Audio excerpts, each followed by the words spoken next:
রেখেছি আমার 50টা সিট। হ্যাঁ, 50টা সিটের মধ্যে যদি মিনিমাম 45টা নীল যায়, তখন আমি একটা সিদ্ধান্ত নেব।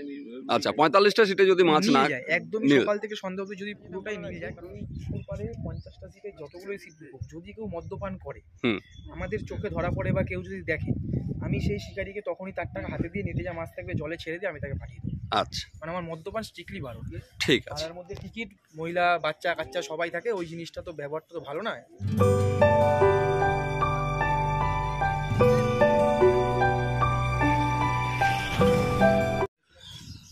আপনারা ব্যাকে যে ঝিলটা দেখতে পাচ্ছেন এটা সুভাষপল্লী 2 নম্বর ঝিল, স্থান নন্দননগর, বটতলা বাজার, বেলঘরিয়া, উত্তর 24 পরগনা। আগামী 7 তারিখ থেকে এই ঝিলে একটি হাতছিপের পাস অনুষ্ঠিত হতে চলেছে।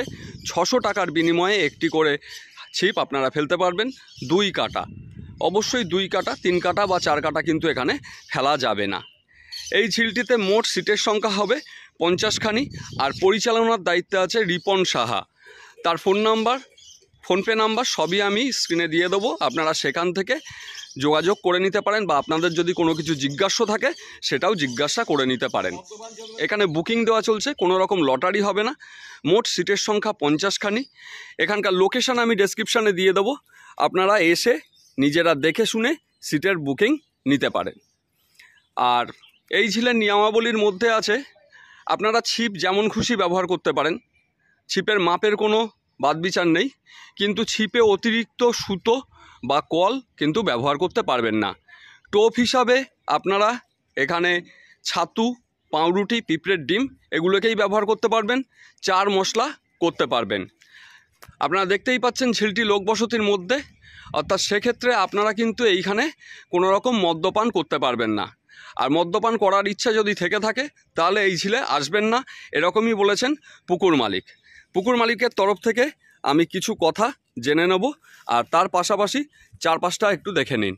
একদিকেই সিট হবে, সিটের নাম্বারগুলো কিন্তু আপনারা দেখতে পাচ্ছেন। সিটের গ্যাপ মোটামুটি 6 থেকে 7 ফুটের মতো, একটু ঘন।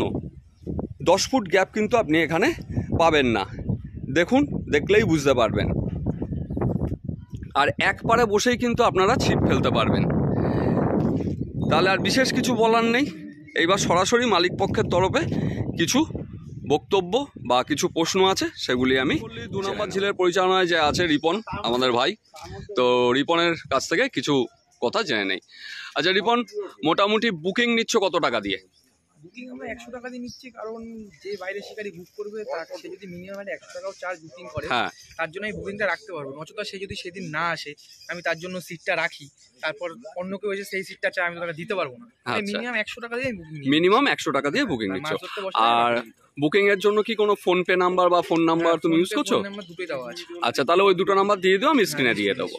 আর তার পাশাপাশি আর একটা প্রশ্ন, সেটা হচ্ছে ধরো বিভিন্ন পুকুরে বিভিন্ন সময় হঠাৎ করে ওয়েদার ফল বা আদার্স কোনো কারণবশত মাছ খায় না, তো সেরকম যদি হয়ে থাকে সেরকম কোনো চিন্তাভাবনা রেখেছো? আমি চিন্তা ভাবনা রেখেছি আমার 50টা সিট। 50টা সিটের মধ্যে যদি মিনিমাম 45টা নীল যায়, তখন আমি একটা সিদ্ধান্ত নেব। আচ্ছা, 45টা সিটে যদি মাছ না যায়, একদমই সকাল থেকে সন্ধ্যা অবধি যদি পুরোটাই নীল যায়, কারণ যে আসবে তারা শখে আসবে, অবশ্যই মাছ পাবে, মাছ ধরবো। অবশ্যই। তো এসে কেউ ফিরে একদম খালি হাতে রাত সন্ধ্যাবেলা বাড়ি যাবে মন খারাপ করে, তার জন্য আমরা একটা ব্যবস্থা নেব। আচ্ছা, এটা অবশ্যই নেব। এটা আমি অন ক্যামেরা না, আবার অন ক্যামেরা যেটা বলছো সেটা কোনো কথা না। অন্য যে হাতছিপের পুকুরগুলো চলে সেক্ষেত্রে দেখা যায় যে মাছ খাচ্ছে না, সকাল 9টার সময় বা 10টার সময় পুরোপুরি উঠে যাও, টাকা ফেরত দিয়ে চলে যাও। সেরকম কোনো চিন্তা ভাবনা কি রেখেছো? সেরকম কোনো চিন্তা ভাবনা রাখোনি। এই পুকুরটা আজকে প্রায় 18-19 বছর পর পাসের জন্য ওপেন হয়েছে। আচ্ছা, টোটালি লক ছিল। আচ্ছা, পুকুরে মাছের পরিমাণ যথেষ্ট। আচ্ছা, এবার মাছ নিয়ে কোনো সন্দেহ নেই। যারা আসছে শিকারীরা পুকুরে তুমি মাছের ফুড দেখতে পাচ্ছি, এটা আমার বলার দরকার নেই। পুকুর ধারে না আসলে শিকারীরা কিছু বুঝতে পারবে না। আচ্ছা, যেহেতু প্রথম খুলছি, আমরা একটা সপ্তাহ চালাই, একটা সপ্তাহ রেজাল্ট দেখে তারপর আমরা একটা পেছনে। আচ্ছা, তো এই পুকুরটা মোটামুটি কদিন চালানোর পরিকল্পনা আছে? এই পুকুরটা 2 সপ্তাহ চলবে। 2 সপ্তাহ? এই 7 তারিখ আর 14 তারিখ। 7 তারিখ 14 তারিখ। এই 2 সপ্তাহ চলার পরে ঠিক আমার পিছনে যে 3 নম্বর একটা পার্ট আছে। আচ্ছা, এই যে পাশে যে 3 নম্বর পার্টটা দেখা যাচ্ছে, এই পার্টটা ওপেন হবে। এই পার্টটা ওপেন হবে মানে 14 তারিখের পরে রবিবার। 21 তারিখ আর 28 তারিখ এটা ওপেন হবে। তারপরে একটা 4 নম্বর পার্ট আছে, ওটাই। আচ্ছা আচ্ছা আচ্ছা, 21 তারিখ 28 তারিখ এইটা চলবে, তারপরে ওই পাশের অংশটি চলবে। আচ্ছা, ঠিক আছে। তাহলে মোটামুটি আমরা জানতে পারলাম আমাদের সুভাষপল্লীর 2 নম্বর ঝিল চলছে 7 তারিখ এবং 14 তারিখ।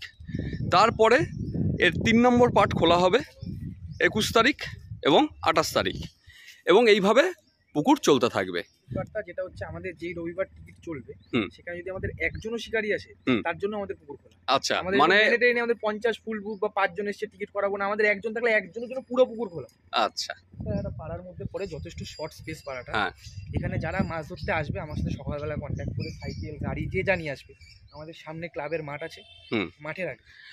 আচ্ছা, আর একটা প্রশ্ন আছে, এই যে মাঠে যে গাড়ি টাড়ি রাখবে সেক্ষেত্রে কি ওখানে গ্যারেজে টাকা পয়সা ভাড়া দিতে? ফাড়ার কোনো কিছু সিস্টেম নেই, ওগুলো যদি হয়েও থাকে সেটা আমরা বুঝে নেবো। আচ্ছা, তাদের চিন্তা করতে না এই কারণেই জিজ্ঞাসা করলাম, কারণ এই চত্বরে অন্যান্য অনেক জায়গায় ঝিলগুলোতে থাকে, আমি হ্যাঁ। এটা দেখেছি, সেই জন্যই আমার এই প্রশ্নটা ছিল। আরেকটা কথা যেটা বলার আছে, এই পুকুর পাড়ে 50টা সিটে যতগুলোই সিট বুক, যদি কেউ মদ্যপান করে আমাদের চোখে ধরা পড়ে বা কেউ যদি দেখে, আমি সেই শিকারীকে তখনই তার টাকা হাতে দিয়ে নিতে যা মাছ থাকবে জলে ছেড়ে দিয়ে আমি তাকে পাঠিয়ে দেবো। আচ্ছা, মানে আমার মদ্যপান স্ট্রিক্টলি বারণ। ঠিক আছে। পাড়ার মধ্যে টিকিট, মহিলা বাচ্চা কাচ্চা সবাই থাকে, ওই জিনিসটা তো ব্যবহারটা তো ভালো নয়। স্বাভাবিক, সবাই মাছ ধরতে মাছ ধরুন, আনন্দ করুন, কোনো আপত্তি নেই। ঠিক আছে, তাহলে আপনারা পুরোটাই জানতে পারলেন, আমার বিশেষ কিছু বলার নেই, এর থেকে আর খুলে বলার প্রয়োজনও নেই।